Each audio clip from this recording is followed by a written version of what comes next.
Hello everyone, and welcome back to the Agri-Asia podcast, your weekly insight into the world of agricultural commodities. I'm Kang, and this is your palm oil weekly update for the week ending November 7th. Last week, Bursa Malaysia Derivatives crude palm oil futures extended their decline for the fourth consecutive week, marking a 17-week low. The market remained under pressure as expectations of larger October stockpiles continued to weigh on sentiment. Production has been steadily rising, outpacing export demand and adding pressure to prices. At the same time, the ringgit's appreciation, reaching a 13-month high against the US dollar, made Malaysian palm oil more expensive for international buyers, trimming external demand. However, Malaysian FOB export prices of RBD palm oil declined during the week, widening the discount against South American soybean oil, which may help support export competitiveness going forward. From a trading perspective, most of the decline came early in the week, driven by technical selling and long liquidation after prices broke below key support levels. After that, the market spent 4 sessions trading sideways, showing signs of consolidation and caution as participants await the release of the Malaysian Palm Oil Board report for October.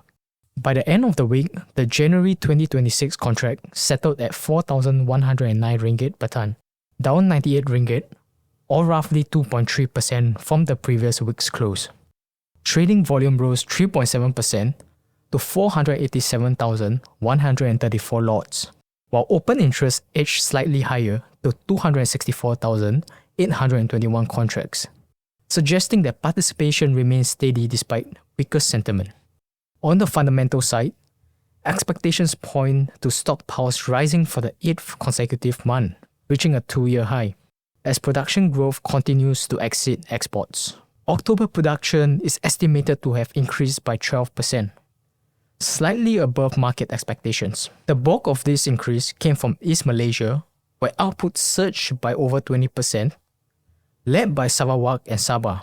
Peninsular Malaysia recorded a smaller rise of around 6.5%, though still contributing to the overall supply build-up. Market polls now estimate October inventories at around 2.44 million metric tons, up 3.5% from the previous month.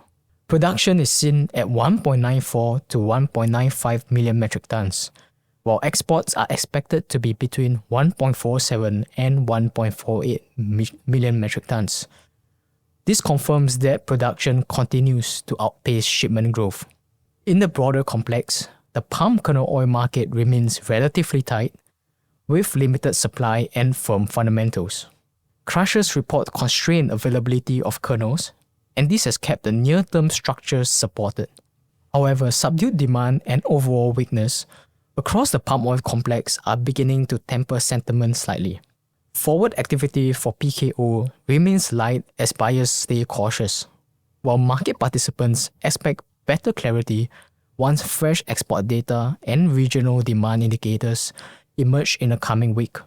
Turning to demand, India's palm oil imports dropped to a 5-month low in October as buyers shifted towards soybean oil, which has become more price competitive following palm oil's earlier rally. This brought India's 2024/25 marketing year imports to their lowest level in 5 years. Active imports dropped 16% to 7.56 million metric tons.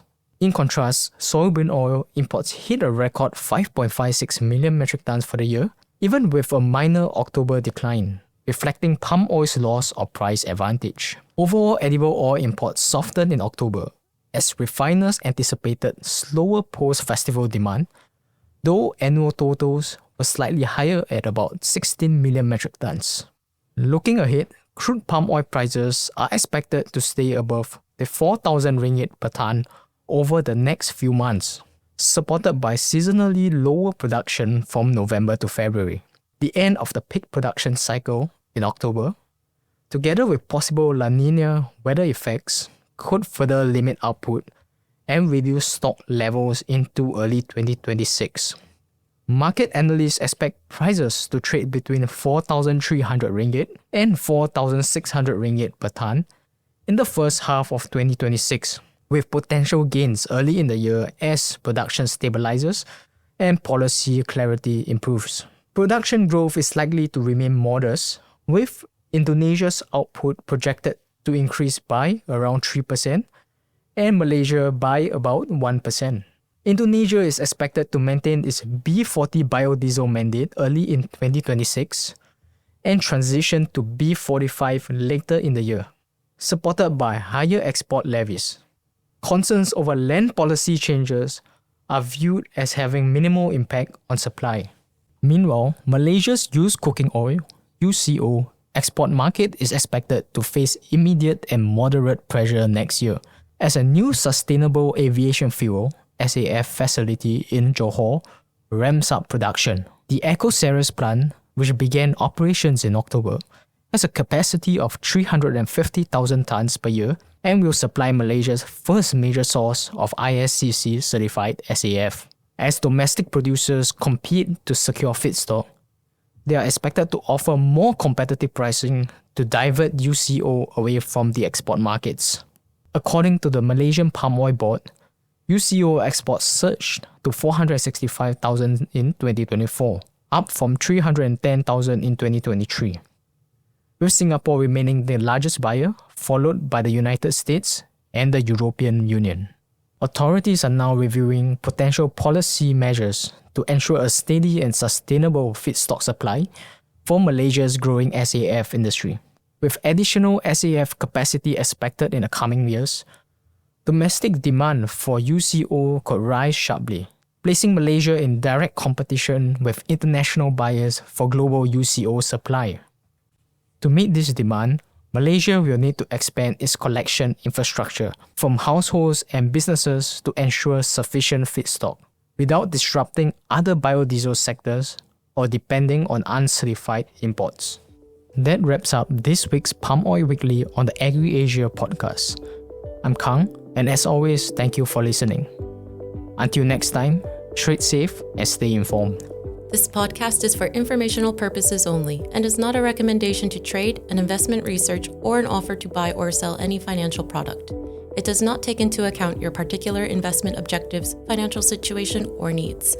The trading of financial products such as futures, options, or swaps involves a substantial amount of risk and may not be suitable for everyone.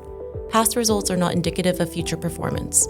You are advised to perform an independent investigation of any transaction to determine whether any transaction is suitable for you.